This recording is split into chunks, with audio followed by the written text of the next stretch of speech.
Hey, family court, are you navigating with a narcissist, a batterer, abusive ex-parent?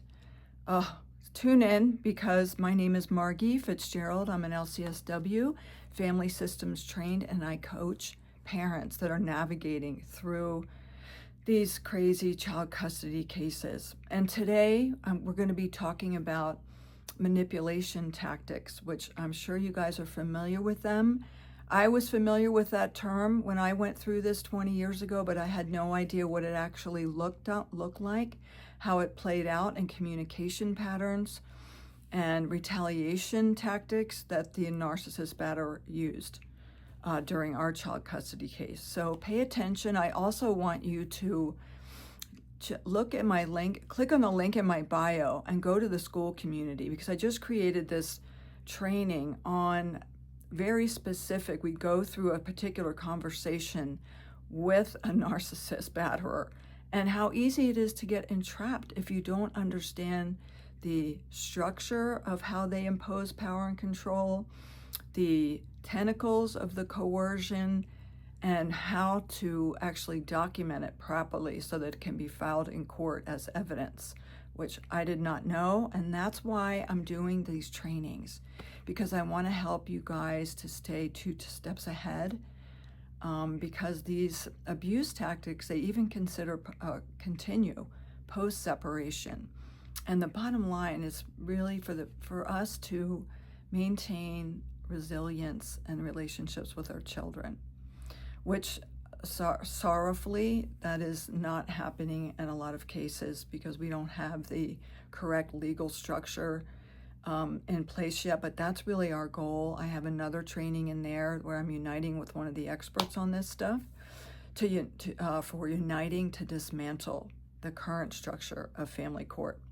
But let me help you to understand manipulation tactics. We're going to go through, I think we're just going to go through a couple of sections, okay? And the first section is called control and coercion.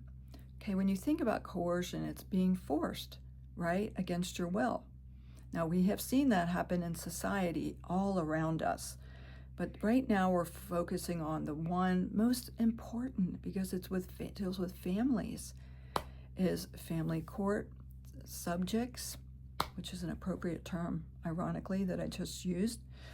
So the other parent attempts to control decisions that should be made jointly, refuses reasonable compromises unless they benefit them, uses the children to maintain contact or control over me.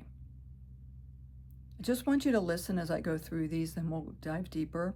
Creates unnecessary crises requiring my immediate attention. Insists that rules only apply to me. Changes agreements without discussion. Uses financial pressure to gain compliance. Makes me feel that I must constantly defend myself. And that's where my most recent training will really help you, because we go through this conversation. It's a real one. All the names are, of course, protected or redacted for privacy. But I go through and help you to see the structure of this coercive control so that you can step back and not react, and take a breath, because oftentimes these conversations where you're interrupted, the words are twisted into this dynamic of power and control, and you left feeling like, what in the Sam Hill just happened?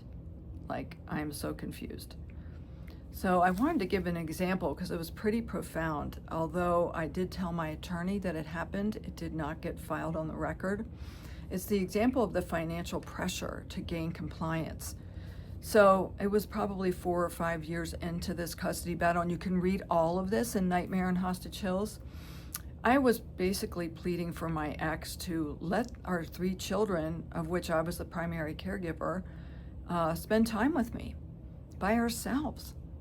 And the next thing I know, he had a little text message. Back then it was an IM that said in bold letters, "Settle the assets." Well, I was blown away, and I reached out to my attorney and I said, wait, isn't that blackmail? Like, isn't that retaliation tactic? Yeah, it actually was.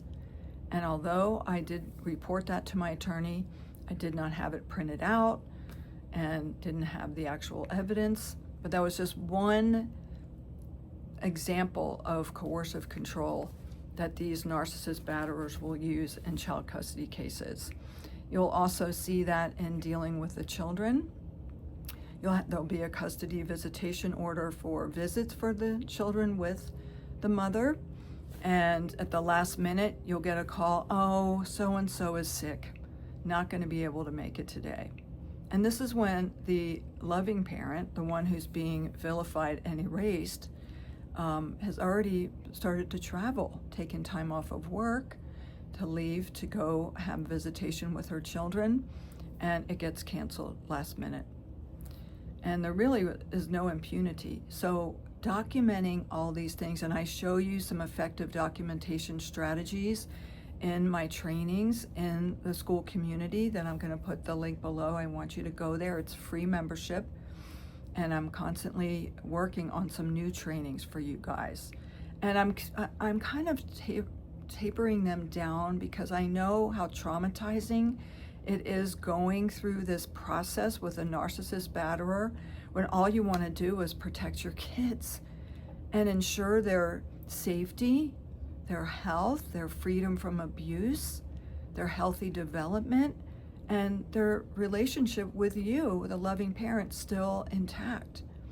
And because this epidemic of child custody massacres across our nation, that's why we have to unite to dismantle. And that's why I want you to pay attention to these tactics. Another example, the rules only apply to me. This may be an example of the rules only apply to me, that the batterer, the narcissist, can really operate outside of the legal system, outside of the custody orders. Can name call and talk horribly on the phone to the mother with impunity. But if the mother reacts on the phone and he happens to record it, then you're painted as, unstable, as loony, as, we're concerned about her, et cetera, and you get pathologized. So the rules, these narcissist batterers will operate outside of the rules. Changes in agreement without discussion. You guys already are familiar with that. The actual training that I did was on a relocation call that the narcissist batterer called out of the blue one afternoon 5 years into this child custody massacre and basically announced that he was moving our kids out of state. Now, this was an announcement. There was absolutely no sense of collaboration as co-parents because that is very difficult. Without training that I'm offering to co-parent with someone like that, because the abuse is so snaky and schemy. So I really do want you to go into the school community and watch that one. It's actually going line by line through a conversation, and you can see how the interruption, the actual announcement of this is what I'm doing with the kids, good luck with your life. He didn't say that, but essentially it's that erasure of the parental identity and the really vilification of the other parent, especially when the narcissist batterers, although they're not supposed to badmouth the other parent, they do with impunity.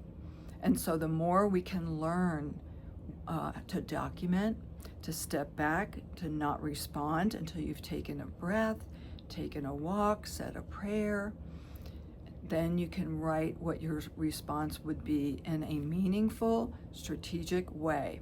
And I will help you with that. I do one-on-one coaching with parents, and I will help you with that because it's too easy to feel this confusion and this emotional kind of cloudiness and reactivity that you feel inside, the confusion and the absolute fear for your kids, and the sadness that here you have their father, the abusive narcissist parent, announcing that he's moving the kids out of state. Now, isn't that illegal? And so, yeah, it is. I mean, under special circumstances, when you have the evidence that's actually documented, submitted, filed on the record, then the judge can look at all the pattern. That's really the key in these cases. So pay attention, pray for the kids. There's just over 25,000, I'd say more than that, children that are being left with horrific abusers yearly because of the lack of mental health treatment and assessment by the forensic evaluators. They're not trained properly. And I won't go into that in depth, but you can certainly watch my interview on United to Dismantle in my school community and learn more about how that's happening. Bless you. Click on the link below. Love to see you in my school group, and I'll talk to you soon. Bye.